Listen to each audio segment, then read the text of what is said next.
Uh, this project is developed under Professor Manish Gupta with mentor as Dixita Limbachia, solving mathematical expressions using rate independent chemical reactions. So, before we begin, let us understand the basic theory behind chemical reactions. Consider the reaction A plus B giving me 2C when rate is fast.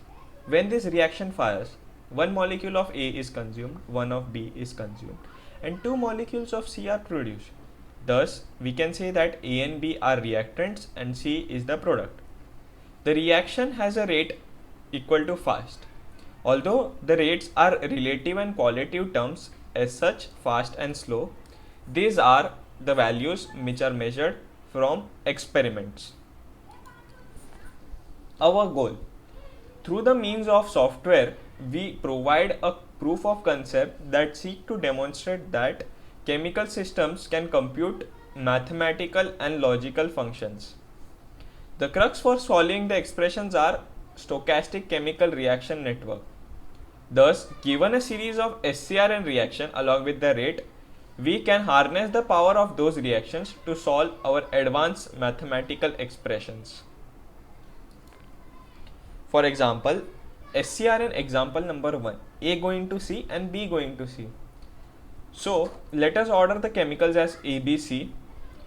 First reaction can be written as 1, 0, 0 and 0, 0, 1, which means 1 times A plus 0 times B plus 0 times C on the reactant side, producing 0A, 0B and 1C, effectively A going to C. Second reaction can be defined as 0A, 1B and 0C on reactant side, and on the product side is 0A, 0B and 1C, effectively B going to C. Now we want to say initial configuration. By initial configuration I mean initial concentration of the tuple, 1 molecules, 2 molecules of B.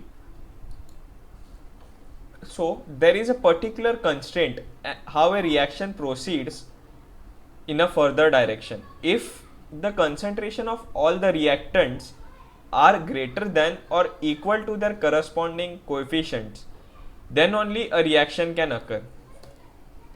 So let us say our reaction is 2A plus 3B going to 5D.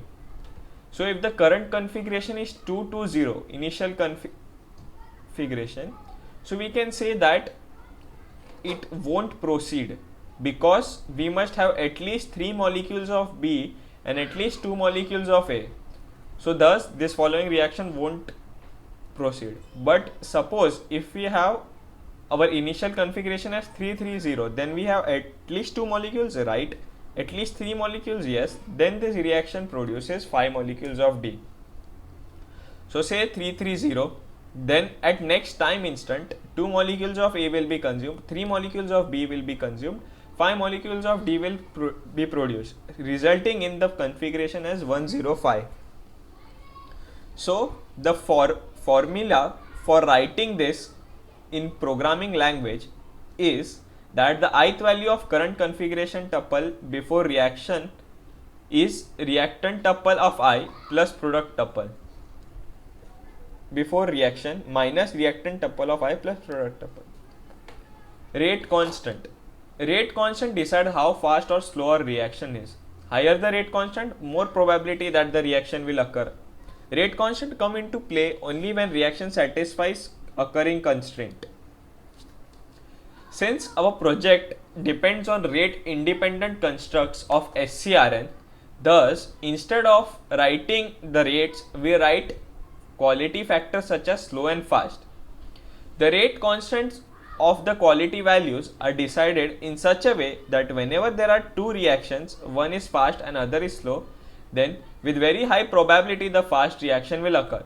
Slow reaction will occur only when all the fast reactions do not satisfy the constraint. In our software we implemented 7 algorithms for converting mathematical expressions to a series of chemical reactions. Thus, we implemented our own expression solver which can compute any number of addition and multiplication terms.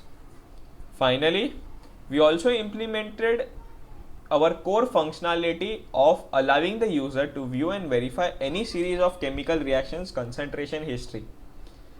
Finally, if a user wants to validate his computations, then he can plot a graph using our ideal simulator.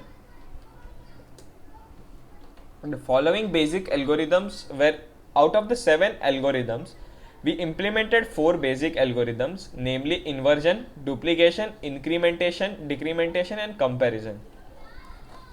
When we implemented 3 advanced algorithms, multiplication, logarithm and raised to a power.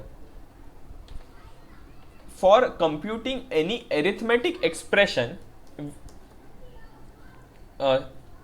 using our expression solver,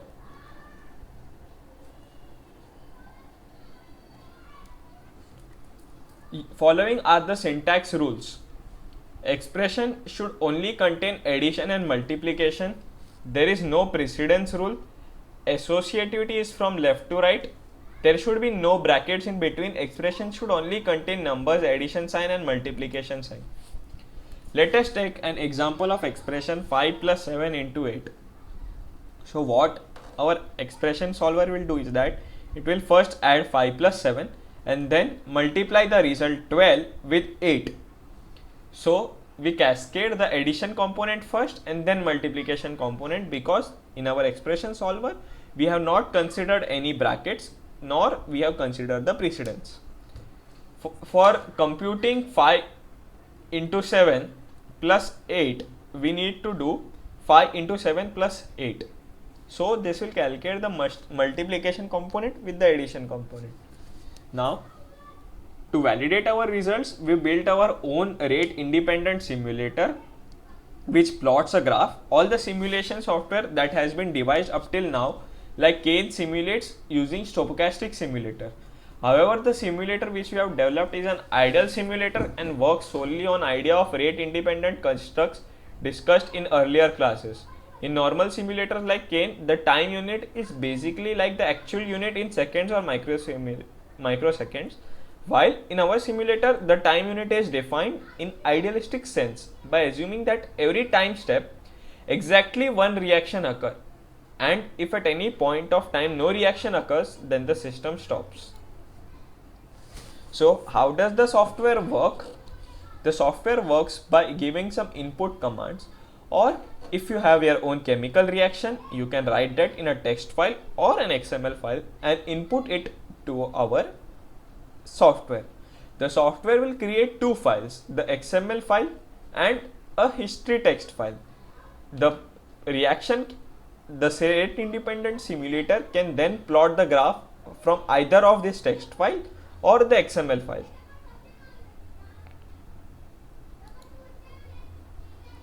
So following is the demonstration